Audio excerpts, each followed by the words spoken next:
ang gusto niyang umuwi. Sinabi ko din sa kanya yon pa. Sabi ko, yung kagustuhan mo na umuwi, yan din yung katapusan ng buhay mo. Magiging Ninoy Aquino Jr. ka. At sinabi niya sa akin, sabi niya, kung ganyan ang kapalaran ko, then so be it. Basta lang mauwi ako sa Pilipinas. Ang pwede natin gawin ay i-demand na ipauwi or iuwi nila si Pangulong Duterte. Bring him home! Bring him home! Bring him home! Bring him home! Dahil yun din ang gusto niya. Araw-araw na nandun ako, sa mga araw na nandoon ako, isa yan sa paulit-ulit niyang sinasabi, kailan mo ako mapalabas dito dahil darating ang eleksyon, mag-mayor pa ako ng syudad ng Davao. Bring him home! At yun ang gusto niya. Gusto niyang umuwi. Sinabi ko din sa kanya yon pa.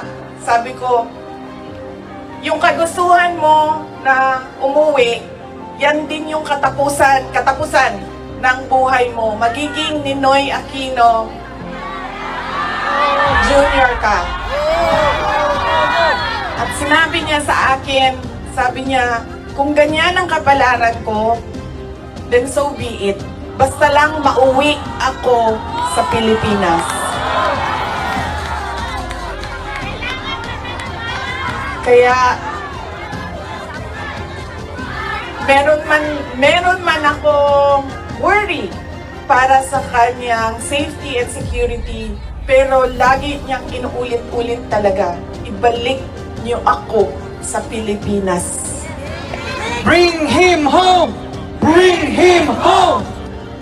Nagtatanong marami, ano bang pwede magawa? Huwag natin tigilan ang panawagan sa gobyerno natin sa Pilipinas at sa lahat ng gobyerno na nakikinig at dito sa ICC na ipaalam sa kanila na mali ang ginawa kay Pangulong Rodrigo Duterte.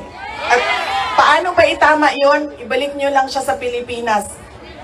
Ituloy nyo lang yung kaso, walang problema. Ibalik nyo lang siya. Bring him home!